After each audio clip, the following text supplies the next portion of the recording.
pessoas lindas, abençoadas, sejam todos bem-vindos ao meu canal. Hoje eu tenho um relato super forte, gente, impactante, mas é algo que eu vejo que acontece muito e a gente precisa falar isso, precisa levar essa conscientização adiante. É muito importante, mas é bem forte. Eu creio que vai ser algo que trará bastante conhecimento, cura, libertação, um relato muito esclarecedor e profundo, tá bom? Então fica aqui meu agradecimento já a você que teve a coragem de escrever o que você escreveu, de expor detalhes. Deus é maior em nossas vidas, né? E no fim, para a honra e glória do Senhor, né? Ela teve o aconchego do Pai Celestial e hoje está dando a volta por cima. Vocês vão entender diante do que eu estarei lendo aqui. Então, ela foi abusada pelo padrasto dela e bem triste também o que aconteceu em relação à mãe dela. Mas eu não vou falar mais detalhes, eu já vou direto ao relato e aí qualquer coisa depois vocês deixam nos comentários aí. Começando. Diz assim: boa tarde, Cris, meu nome é... Eu vou colocar um nome diferente, eu sempre mudo, tá? Meu nome é Lidiane e eu tenho 46 anos, sou casada e tenho 2 filhos. Encontrei o seu canal há uma semana, olha que coisa boa! Estou assistindo tanto a vídeos antigos como os mais novos e a todos que assisti estão relacionados a abuso com parceiros. A maioria sim, né? Não assisti a nenhum por enquanto que possua uma história como a minha, né? No caso ela falou parecida com a minha. Realmente não tenho algum relato aqui em relação a isso, mas já vi em depoimentos, né, em atendimentos, casos parecidos com o seu. E é muito triste, mas é algo que existe e precisa ser falado. Ela coloca assim: peço a você que fique à vontade para decidir se deve ler meu relato ou não, pois não tenho religião, mas sou uma pessoa muito temente a Deus. Sei de suas leis e procuro segui-las conforme as escrituras. Respeito a todas as crenças e não me limito em tomar para mim, ela coloca entre aspas, tudo aquilo que pregam e demonstram ser do bem. Minha história começa assim: sou filha de pais separados, eles se separaram quando eu tinha apenas 5 anos e meio. Somos 3 irmãos, do primeiro casamento da minha mãe. Eu tinha 5 anos e meio, meu irmão com 3 anos e meio e uma irmã com 1 ano e meio. Meu pai é o tipo de alcoólatra que quando bebe fica violento e na época não aceitou a separação a ponto de apontar um revólver na cabeça da minha mãe. E ela coloca entre parênteses: lembro-me de tudo com detalhes. Gente, imagina uma criança ver isso. Meu avô precisou fugir às pressas conosco para São Paulo, porém antes da fuga, não sei dizer quanto tempo depois da separação, minha mãe conheceu um homem que foi atrás dela depois da fuga. Eu, ainda uma criança, todas as vezes que esse homem chegava do trabalho, eu tinha, sabe aquela sensação de tremor no estômago? Alguns mencionam gelo no estômago. Então, eu sentia todas as vezes em que ele chegava. Acredito eu que seja por trauma inconsciente das lembranças do meu pai chegando bêbado. Lá, na capital, moramos em um barraco. A vida era bem pobre, mas eu, como toda criança, não me importava. Porém, comecei depois de algum tempo a acordar de madrugada com aquele homem, introduzindo os dedos. Vocês sabem aonde, né, gente? Eu não vou nem falar aqui. Eu, por ser uma criança muito medrosa, fingia dormir. Não sei te dizer se era medo de apanhar da minha mãe ou medo de apanhar dele, ou se eu ainda carregava aquele trauma e preferia me calar. Os dias foram passando e os abusos aumentando. Um dia, no final de semana, naquele tempo as crianças tinham muita liberdade de brincar na rua. Aquele homem aproveitou que uma tia foi ter bebê e deixou a chave da casa dela com minha mãe. E ela coloca entre parênteses: elas eram vizinhas. Isso, ela falou o dia, né? Eu não vou falar o dia, eu vou trocar aqui. Foi no dia, 20 de junho de 1983. Eu já estava com 8 anos. Ele inventou de brincar de esconde-esconde em duplas. Eu era a dupla dele. Ele pegou a chave da minha tia, abriu a casa dela, me mandou entrar e deitar na cama dela. Tirou a parte de baixo da minha roupa e depois disso só me lembro dele se vestindo, colocando a cueca e os shorts, e ela coloca entre parênteses: ele me fez prometer que não contaria a ninguém, e se eu contasse, Deus ia me castigar e eu iria para o inferno. Cris, não me lembro o que aconteceu entre ele tirar minha roupa e vê-lo se vestindo.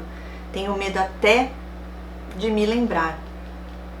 Bem, nunca contei a ninguém. Depois, aos 9 anos, voltamos para a nossa cidade natal, interior de São Paulo. Meu avô tinha dado um terreno para minha mãe e eles decidiram construir. Chegamos na cidade, ela arrumou um emprego de faxineira no maior hospital da região e ele continuou trabalhando como açougueiro. E nós, no caso, meu irmão e eu, aí ela coloca entre parênteses, a caçula continuou morando com meus avós. Minha mãe preferiu levar somente os 2 filhos mais velhos, davam menos trabalho. Voltando, ela fala assim: meu irmão e eu ficamos morando com tios, tias, avó, até a casinha ficar morável. Porém, de morável não tinha nada, mudamos com a casa sem pia. Ela coloca entre parênteses. A louça e a roupa eram lavadas no tanque, sem janela no meu quarto, e minha mãe fechava o vão da janela com papelão, sem reboco, piso, sem muro e sem portas, até no banheiro. Luz nem pensar, tínhamos apenas água, porém minha mãe preferiu mudar-se para deixar de perturbar os irmãos, pois moramos em quase todos de favor e acredito que para ela não deve ter sido nada agradável. Embora para mim foi a melhor época da minha infância, ninguém mexia comigo durante a noite. Pois aquele homem estava com minha mãe na casa do outro tio. No caso, ela continua aqui: meu maior receio em morar naquela casa não era a insegurança por não ter janela, era escurecer e deitar para dormir. Assim que mudamos, o abuso voltou. Jesus Cristo, meu Pai do céu. E era pior, pois minha mãe começou a trabalhar à noite. Eu estava entrando na adolescência e a revolta começou a se instalar em mim. Por eu ser a mais velha, fui destinada a cuidar da casa e da minha irmã caçula, filha da minha mãe com aquele homem. Eu tinha 10 anos e ela 2 aninhos. Eu não me importava em ajudar na casa, eu até gostava, pois acreditava que ia fazer minha mãe feliz. Porém, toda vez que aquele homem chegava do trabalho, ele fiscalizava se estava tudo nos conformes, não só a casa limpa e arrumada, mas comida feita. E o pior, ele pegava copo por copo e as 2 únicas panelas que tínhamos e olhava se estavam parecendo o rosto dele. Olha isso, gente. Se não estivessem, como castigo eu teria de lavar toda a louça do armário, até aquelas que não foram usadas no dia, e esfregar as panelas até virarem um espelho. Surreal. Como eu estava entrando na adolescência, comecei a questionar a minha mãe do porquê, e ela o defendia dizendo que todo pai era assim, e eu pensava, mas meu avô não era assim com ninguém. Cris, a situação na casa da minha mãe foi se agravando. Ela abusava de mim. Eu tinha medo de contar a alguém. Minha mãe acreditava em tudo que ele falava para ela, e até que um dia ela começou a me jogar na cara que eu era insuportável e que deveria dar graças a Deus por ter sido salva do meu pai. De verdade, eu não sei o que tanto ele falava para ela, mas virei a inimiga número 1 da minha mãe. Hoje, adulta, eu sei que ele teve medo de ser desmascarado e armou para minha mãe ficar contra mim. Sim, mas ao mesmo tempo, isso não é justificativa, né? Porque mãe, ela é sua mãe. Embora seja lá o que ele tenha dito sobre você, é um amor de mãe. Eu não consigo aceitar isso, sabe, gente? Eu não consigo entender. Mas eu sei que a manipulação deles é algo surreal, no sentido de que eles fazem a pessoa acreditar de que realmente eles estão fazendo, elas estão fazendo a coisa certa.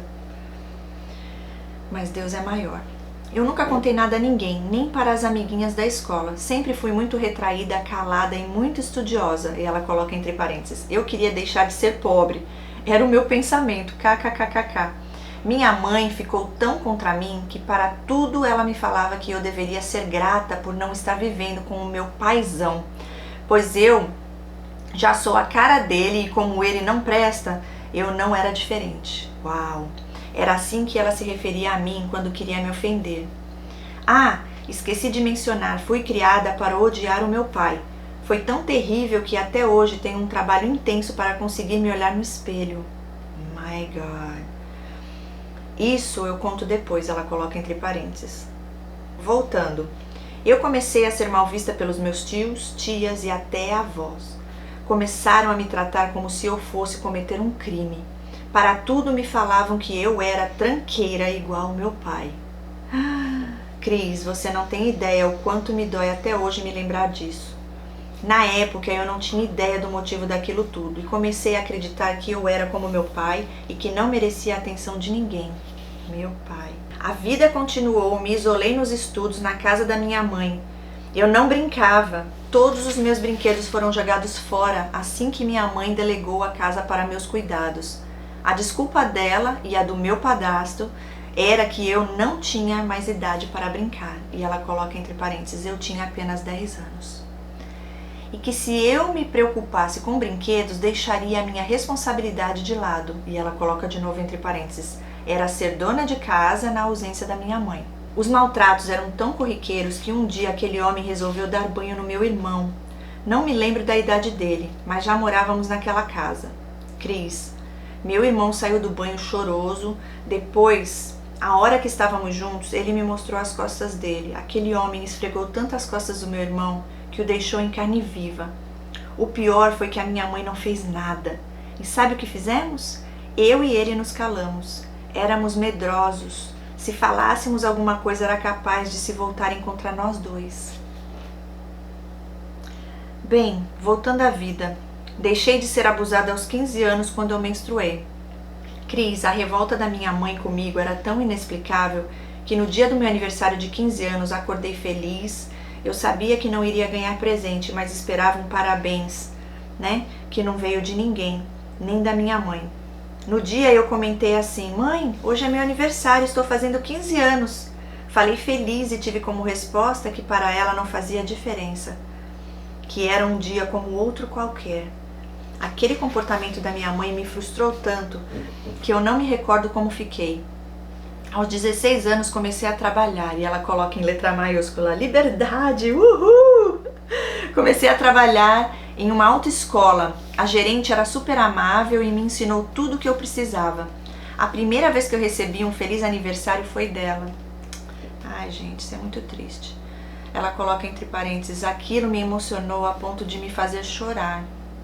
Eu trabalhava das 8 às 18 e ia direto para a escola. Eu fazia ensino médio na época colegial, das 19 às 22h40. Passava na padaria, comprava pão para me alimentar. No dia posterior ia para casa. Porém, aquele pão que eu comprava para o café da manhã era comido por aquele homem antes de eu acordar. E eu ia para o trabalho sem alimento nenhum. O café da manhã era o único alimento do dia inteiro. Eu não conseguia levar marmita para almoçar porque nem sempre tinha comida de sobra para levar. E segundo, porque não tinha geladeira no meu trabalho. Eu tinha vergonha de contar para minha chefe sobre a situação da minha casa e as 2 horas de almoço que eu tinha, eu saía, sentava numa pracinha próxima e aguardava o horário passar. Voltava para o trabalho fingindo ter almoçado. Uma vez, já com muita fome, quando fui tomar o café da manhã e o pão já não estava mais lá, fui à casa dos meus avós e tomei café com eles. E fiz a besteira de contar o motivo. Pronto, ela coloca. Se minha mãe sentia raiva de mim sem motivos, agora eu tinha criado um. Meu avô foi à casa da minha mãe e não sei o que tanto ele falou, só sei te dizer que ao chegar da escola às 22h45 da noite, os dois estavam me esperando e só não apanhei porque me fizeram chorar antes. Cris, assim que comecei a trabalhar e ajudar em casa, aquele homem ficou mais desempregado a empregado. As coisas eram bem difíceis, pois além de não trabalhar fora, ficava o tempo todo deitado, numa casa pequena, sem conforto e fiscalizando cada passo meu e do meu irmão. A filha dele, com a minha mãe, passava o dia fazendo as unhas, todos os dias. Eu trabalhava fora, estudava e ainda era responsável pela casa, e ai de mim se fizesse algo que não saísse do gosto dele e da minha mãe. As discussões eram constantes, pois nem tudo eu estava aceitando calada, e nas discussões eu era ofendida por ele com nomes degradantes que nem ouso escrever neste relato. Aos 19 anos conheci meu marido, namoramos por 1 ano e meio, um homem bom e sério que nunca me desrespeitou em nada. Glória a Deus por isso. Por motivos de tantos choros por causa da situação da casa da minha mãe, resolvemos nos casar e tudo mudou para mim. Cris, não tenho receio em te dizer que comecei a viver de verdade depois do casamento. Uau! Ouso dizer que meu marido é um anjo que Deus enviou do céu para me confortar. Eu creio. Mesmo casada, continuei ajudando a minha mãe a ponto de virar obrigação e ser ofendida quando não podia ou quando eu dava menos que esperavam. Gente, esse relato me chamou muita atenção nessa parte. É assim incrível, chocante ao mesmo tempo. Já vou falar o porquê. Meu marido nunca mencionou uma palavra contra, até o dia que eu dei praticamente meu salário inteiro para minha mãe. Nessa época eu estava trabalhando em uma multinacional e ganhava muito bem. Para você ter uma ideia, o cartão alimentação na época, em 2002, era equivalente a R$ 1.800 hoje. E assim que recebi o cartão com a senha, dei-o à minha mãe. Esse cartão nunca usei para meu benefício. Além do cartão, eu pagava tudo. Quando eu falo tudo, era tudo mesmo, pois aquele homem vivia desempregado. Meu irmão desempregado também e com 2 filhas pequenas e minha mãe com um salário mínimo que não rendia nada, pois a energia da casa dela era muito pesada e nada rendia lá. Voltando ao relato, meu marido nunca reclamou sobre eu sustentar a prole da minha mãe, até o dia em que eu deixei todo o meu salário pagando as contas de todo mundo. E se como não bastasse, minha mãe pediu para eu comprar roupas para as meninas do meu irmão e eu dei como resposta o não. Mas aquele não foi com explicação, ou seja, mãe, eu não tenho porque infelizmente já dei ele todo para vocês. Cris, minha mãe se transformou, me ofendeu, humilhou, praguejou e ainda me disse que eu não merecia tê-la como mãe. E isso não é mãe, ok? Isso é abuso, isso é tortura, isso é maldade. Surreal, gente. Eu não consigo ouvir essas coisas, eu fico chocada. Foi tão intenso que chorei sem parar. Meu marido me colocou no carro, me levou a uma igreja e contou tudo ao padre. Ele me olhou e conversou sério comigo e me fez entender que eu estava sendo manipulada naquele momento. Eu não tinha compreendido. Achava que estaria pecando se negasse algo à minha mãe, pois ela tinha me feito acreditar que eu deveria ser grata a ela a vida inteira. Olha só. Bem, a vida continuou e a ajuda também, mas com menor intensidade. Tive meu segundo filho, lindo, encanto de menino. Ele nasceu com síndrome de Down. De início, minha mãe se mostrou repulsa a ele, depois aceitou. Saí da fábrica para cuidar dele, mas caí em depressão. Pensa numa mulher com depressão e casa, marido, filho especial, filha na transição para a adolescência e que não poderia contar com a ajuda de ninguém. Fui procurar ajuda com um terapeuta e foi só quando percebi o quanto minha criação tinha me marcado a ponto de perceber que nunca tinha me olhado no espelho. E pior, eu me autorrejeitava por acreditar que eu não valia nada.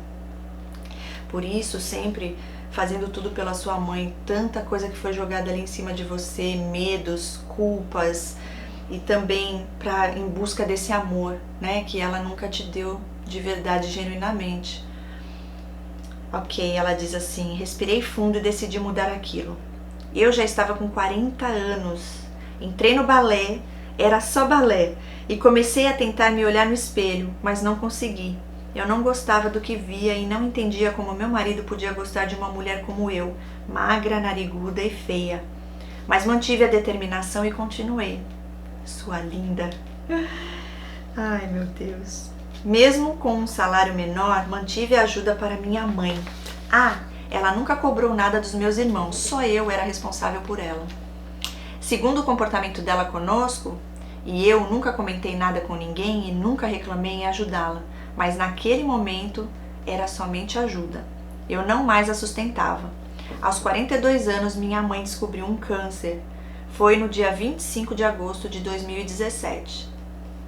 Ele já estava avançado e não tinha mais o que fazer. Por glória de Deus, meu marido estava desempregado e pude deixar o meu filho para ele cuidar das terapias e afins que ele e minha menina precisassem e fui cuidar da minha mãe. Cris, somos em 4 irmãos, 3 do primeiro casamento, 1 do segundo casamento. Eu ia trabalhar e eu trabalho meio período desde o nascimento do meu menino. Saía do trabalho e corria para a casa da minha mãe. Ela morava na cidade vizinha. Cuidava da casa, fazia a comida, dava banho nela e só ia embora depois que ela dormisse.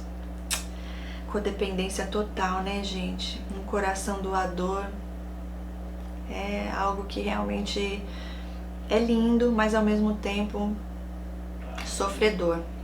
Mas Deus cuida de nós. Até com os cuidados com ela, era eu quem ela esperava. Eu chegava em minha casa por volta de 23 horas e no outro dia levantava às 4 para tentar deixar tudo organizado e reiniciar o dia. Meus irmãos do mesmo pai ajudavam quando eu pedia e minha irmã, filha daquele homem que morava vizinha da minha mãe, nunca foi visitá-la com o argumento de que não tinha tempo.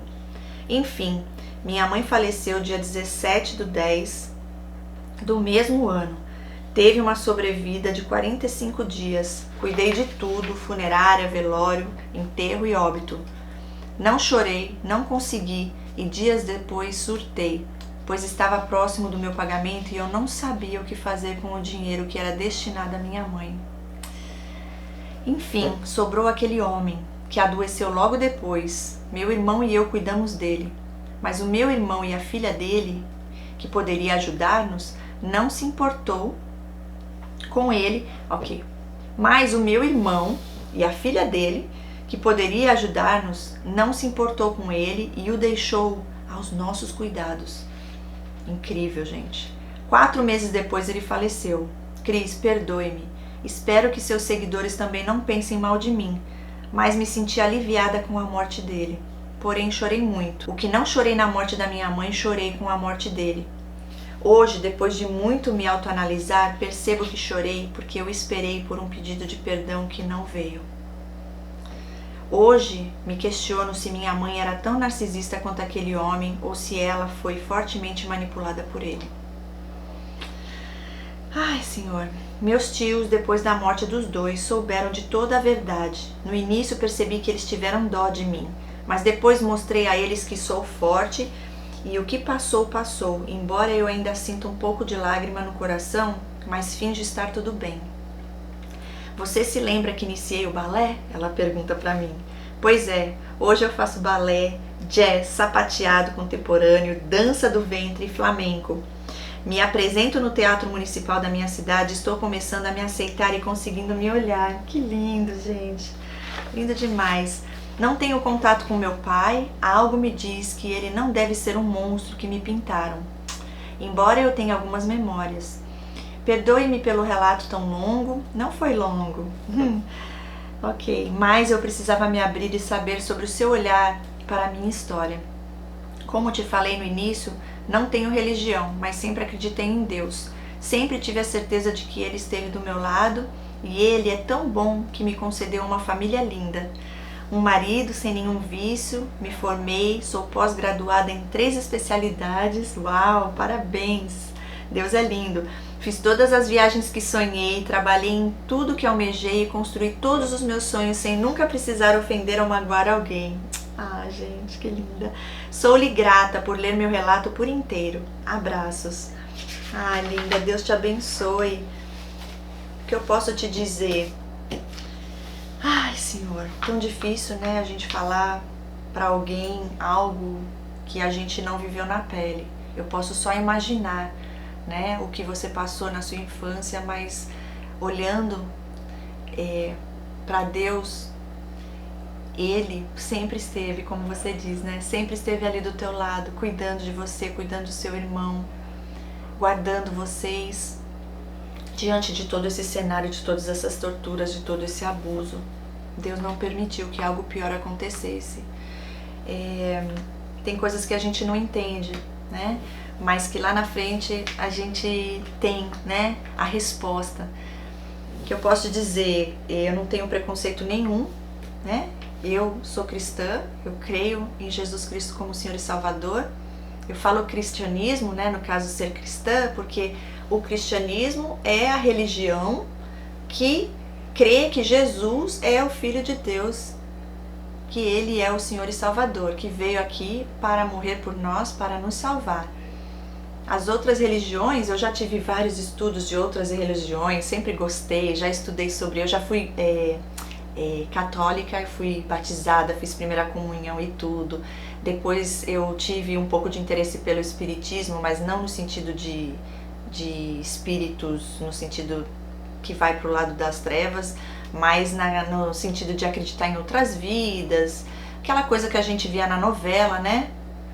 Achava legal, interessante. E aí Deus vai atraindo a gente. Depois eu fui aprender sobre Testemunha de Jeová, depois eu aprendi sobre Mormons, e tanta coisa, logosofia, que mais? Ai, várias coisas. Eu sempre tive curiosidade e gostava de aprender, saber mais sobre essa parte espiritual. E Deus foi me atraindo, foi me atraindo, foi me atraindo. Eu fui orando, fui pedindo para Ele dar confirmação, mostrar a verdade. E não falo de religiosidade, né? Falo do amor de Deus, e esse você conhece. Então não tenho preconceito nenhum, né? Mas eu sei que você está aqui e não é por acaso. Deus te atraiu até mim, até os vídeos aqui no canal, e tocou o seu coração para você compartilhar, né, a sua história de vida muito forte, muito marcante. Eu não te conheço pessoalmente, né? Nunca te vi, mas eu posso sentir, né, a tua energia, eu posso sentir que você é uma pessoa iluminada, protegida, uma pessoa forte, guerreira, que nunca desistiu, com um coração lindo. Imagina, você pode ter certeza que tudo isso que você fez pela sua mãe, embora ela não merecesse, mas você não fez, como eu posso dizer, você fez por ela, mas você fez com amor, e com certeza Deus irá te recompensar por tudo isso, não só aqui na terra, como lá na glória. E isso não tem preço. Então, diante de tudo que você passou, o que eu posso te dizer? Sim, no meu ver, tá? Eu não posso julgar ninguém porque eu não conheci, eu não convivi. Só Deus sabe de verdade, no coração da sua mãe, a intenção de verdade. Se realmente foi um abuso, uma manipulação muito forte, pra mim não justifica.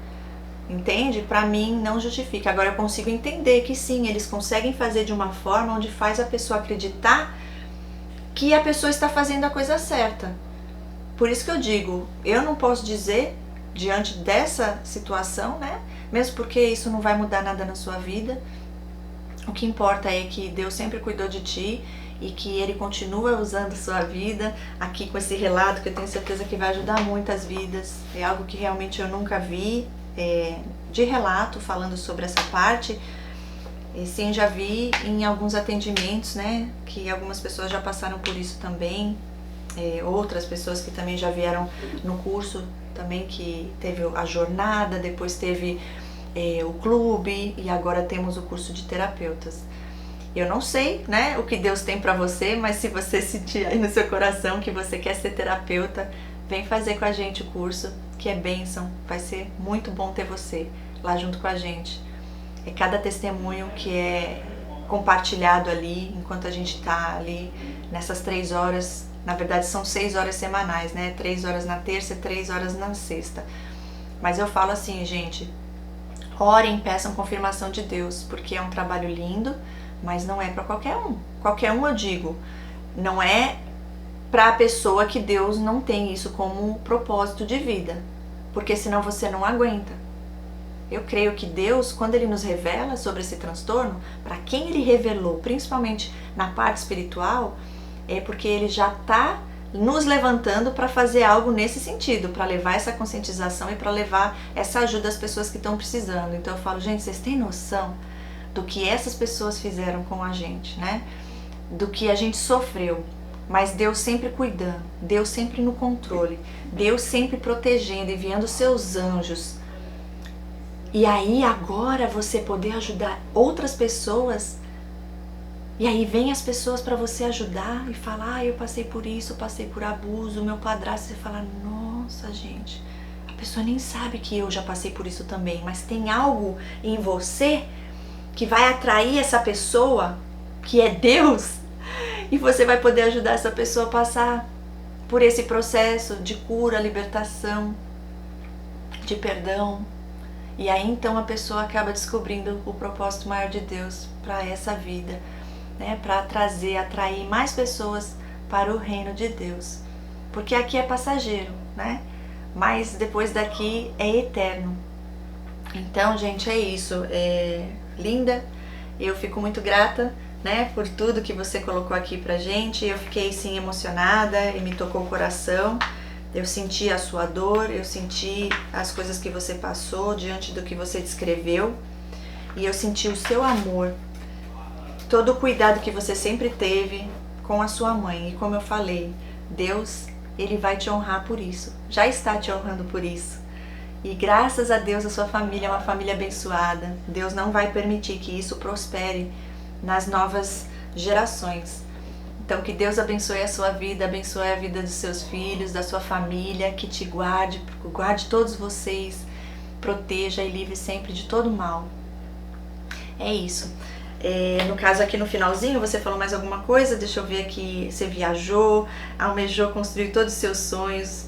Em relação ao que você falou que teve alívio, né? Muito triste isso, né? Mas a pessoa não ter pedido perdão pra você não é que você não merecia esse perdão. É sim que essa pessoa era incapaz de fazer algo nesse sentido. Ou era capaz, mas preferiu não fazer. Mas o problema está com essa pessoa e não contigo. Então liberte-se disso. Deus vai curando todas as feridas, Ele vai tratando tudinho que a gente teve de trauma e Ele transforma isso em bênção, para que a gente possa aí levar isso adiante, ajudando outras pessoas que estarão precisando e passando pelo mesmo. É isso, gente. Eu deixo aqui esse relato. Deus abençoe a todos vocês. Deus abençoe você novamente que deu aqui, tomou o seu tempo para escrever e mandar pra gente gravar aqui no canal, né, a sua história de vida. E é isso, gente. É isso. Um relato mais triste, de certa forma, mas com um final feliz. E que sua vida seja plena, né? Cheia de alegria, cheia do amor do Senhor, do seu Criador, do nosso Criador. E que você possa vir depois aqui dar testemunho também de outras coisas mais que Deus, né, estará fazendo aí na sua vida, para honra e glória dele. Beijo, gente, no seu coração. Fiquem com Deus. E se você quiser mandar o seu relato, deixa aqui o meu e-mail, relato.sobrevivente@hotmail.com. A gente se vê em breve no próximo vídeo, no próximo relato, porque agora é tanto relato que tá chegando, gente, que eu não tô tendo mais tempo de gravar vídeo como eu gravava antes. Mas eu creio que tá sendo bênção, algo que Deus colocou, né? Um tempo diferente aqui no canal e que tem ajudado vidas. Vocês não têm noção das coisas que Deus tem feito através desses relatos de vocês. Deus é lindo. E vocês também. Fiquem com Deus. Deus abençoe. E até o próximo vídeo. Tchau, tchau.